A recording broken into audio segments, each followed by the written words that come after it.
Just real quick before this starts, if you guys want the full PSD version along with some more notes about how I went about baking this, it is available on Gumroad.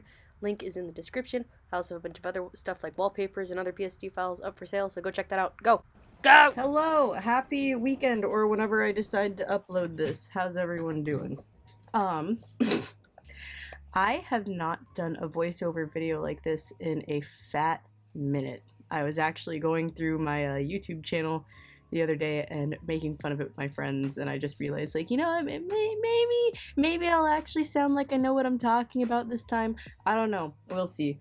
But I'm trying out a few different tutorials. So the last time I did concept art, I ended up doing like a little written stuff on the side just to see how that would go. Easier for me to make, but I don't really think people vibe with it. Wasn't able to go as much into detail because there's only so much you can fit, like, in words, you know? So I thought that, you know, we'll try it. It's unscripted, so I'm just watching my own video, and I'm going to be commentating on it and trying to explain my process. So right now I am working on thumbnails. I'm in the thumbnail stage, and for character design, this is actually really important. Doesn't matter what kind of art you're doing. If you're doing art for like a cartoony Disney show, like a realistic sci-fi video game, like literally anything, you're going to have to do thumbnails. And what thumbnails do is it breaks it down into simplified shapes. It portrays shape language very strongly. So like every character that you see from Nintendo to DreamWorks, they're all going to have very defined thumbnails. Like you look at that character and you're like, bam, I know who you are.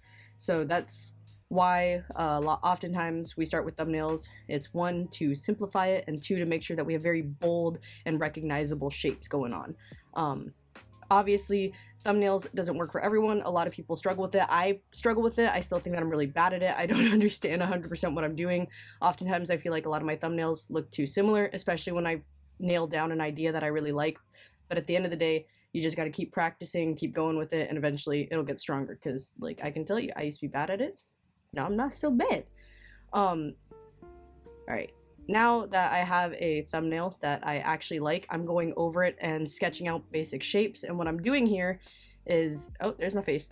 I actually have a reference board of over, like, at least 10 images. Anytime I design a character, I like being able to pull inspiration from other artists, clothes designs, like, backgrounds, color palettes, all that kind of stuff.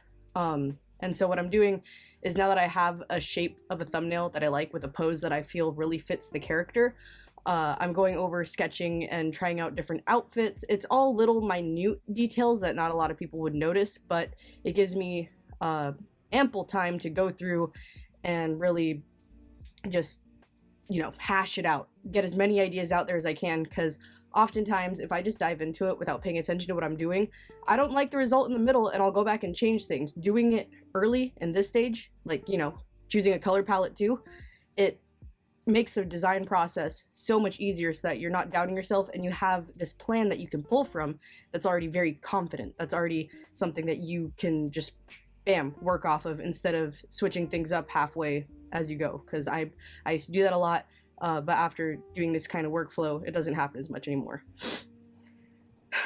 Whew. I'm just rambling. I hope y'all are getting you know what I might do too is I'm probably just gonna take everything that I get in this video and be like, okay, I could have talked about that more, I could have talked about that more. I'm probably gonna go and I'm probably gonna talk about it more and make them their own videos. But for now, just bear with me. Oh god, I haven't done this in a while. Alright. So what I'm doing now is I'm cleaning up the sketch because I have an outfit that I like. So we're just cleaning it up, making sure that it looks readable, and giving ourselves a nice base to continue painting off of. Because when I do concept art, I typically paint. Not everybody does that. You might look at this line art and be like, what the fuck are you doing? Go back and redo it. It all depends on your style, all depends on what kind of stuff you're making. So since I'm doing a realistic one where I'm also photo bashing, sketch doesn't really matter as much. But if you're doing something that's cleaner, that like is probably going to be in an animated film. So for one thing, if it's an animated film, the design might not be as complex, so you might not need those photo bashed assets, you know, in it. It'll be a lot more simple. You'll actually have time to line it. I could spend like another just 6 hours sitting there and lining it, and I've done that before. And with this kind of stuff, you don't need to be doing that. Granted, I could also just get faster at line art and practice it more, but we're not going to talk about that right now. So what you guys didn't see, because I'm an idiot and I forgot to record it, was I took the sketch layer, did a basic shading in black, and then I just hue shifted it so that it was red, put it on a multiply, and that's why she looks shaded now. And I'm going back over and I'm deepening shadows, lightening stuff up, using color dodge to add highlights, and really just like blasting through it, because again, it's concept art, it's not a finished illustration, doesn't need to look perfect, but you do want it readable, you do want it looking a little nice. So yeah, there you go, photo bashing. I'll try to explain photo bashing later, because I can't, there's no way in hell I can fit it all into this video. But I will say that as a concept artist, photo bashing is a very useful tool, as long as you are, you know, not blatantly stealing from others. These are all free assets that I got online. A few of them I have purchased, and yes, you can use them. Not you can use them, but I can use them. I can put them in art like this. It is allowed. I don't want to hear shit about cheating, because it's not cheating. Oh, I'm going off on a tangent. But yeah, in this stage, basically what I'm doing is I'm just trying to make it look a little more presentable. It doesn't need to be overly refined, but I want it to at least, you know, I want it to have character. I want her to look like she's a little finished, in my opinion. I probably could have, if it was a full illustration, obviously I would have done a lot more. But again, concept art, that's not entirely necessary. You just want it to look good, and you want the concept to come across, because that's all concept art is. Concept art is portraying multiple, many, a lot of concepts in as short amount of time as possible, while it's still holding true and looking good. So yes, you want it to look good. Yes, when you practice, you want to take your time, but keep in mind what industry you're going into, because there's a difference between what a freelance illustrator might do, where they have the opportunity to spend 2 weeks or more on one piece, and then there's people like concept artists who are expected to create characters, props, cities, and all this kind of stuff in less than like a day. I know that something a lot of professional artists have talked about is when they're doing character designs, they have like anywhere from 1 to 3 characters that they pump out in a day. And that's, yeah, that's crazy. That's a lot. So if you want to be a concept artist, just keep in mind what kind of workflow you're doing. If you don't want to be a concept artist, just keep in mind you don't got to be as rushed as this, I should say. For concept art though, I don't really feel like this was rushed, because I spent about 9 hours in total, scattered across a few days. So this was definitely, it's not fast, but it's something. So now what I'm doing is I'm just doing turnarounds. I'm showing what it's going to look like with her hood down, all this kind of stuff, with the cloak off, so that you can see more of her armor. And what I'm doing here is I'm trying to build the character even more. Since she's a bard, it's not going to read as much that she has an instrument in the picture with the cloak, because, you know, the mandolin is covered by that. But when her cloak is off, you can see the mandolin, you know, all right, she plays music. And then the next page that we're going to get into, oh wait, we're not there yet. All right, so I'm photo bashing the mandolin together, because I like the neck of one, but I didn't like the body of the other. I wanted a more like classical medieval kind of look for it, so I just kind of shoved the two together and called it good. That's another perk of Photoshop. I didn't have to design everything from the ground up. I could just shove 2 pictures together and bam, I got a mandolin. The bag was simple, didn't really feel the need to yoink that off of any stock images. It's just kind of doodled it on there a little bit, which, like, again, you don't need stock images, you don't need to do that kind of stuff, just made my workflow easier in that case. What's we got? Yeah, sketching out rapier designs, all that. Yeah, we just sketching. See, the fun thing about concept art is you could, like, I'll be sitting there thinking like, huh, I wonder what she would look like angry, and I didn't record it, but like in there's a few shots of her just like yelling at something. You know, you wonder like, oh, what would it look like if she's using this spell? And then you can go ahead and draw it. Like, you could be anywhere in the design process. You can be like, oh, what?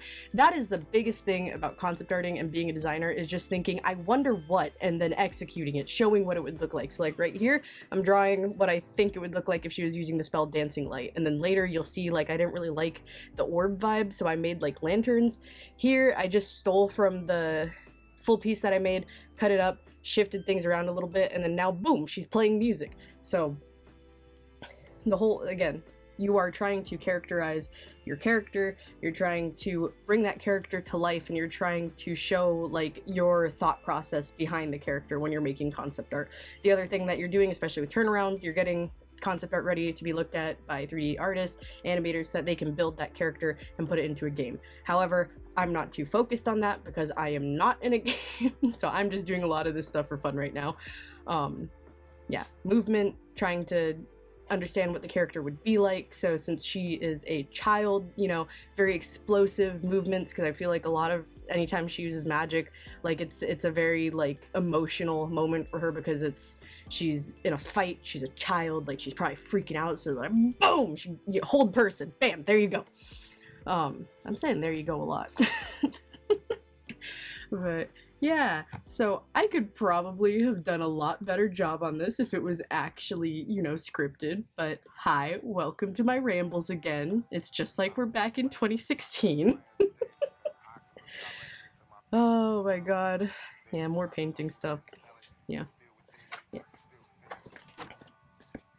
Yeah, you know, thank you guys for sticking around so long. I know there's a lot of you guys who have been here since I first started out when I was, ooh, that's background noise. Been here since I first started out back when I was in high school, so I appreciate all of you for that. But if there's anything that I really rushed through in this video, and I know I rushed through a lot in this video, that you guys want to see or want to actually learn about my process rather than, oh my god,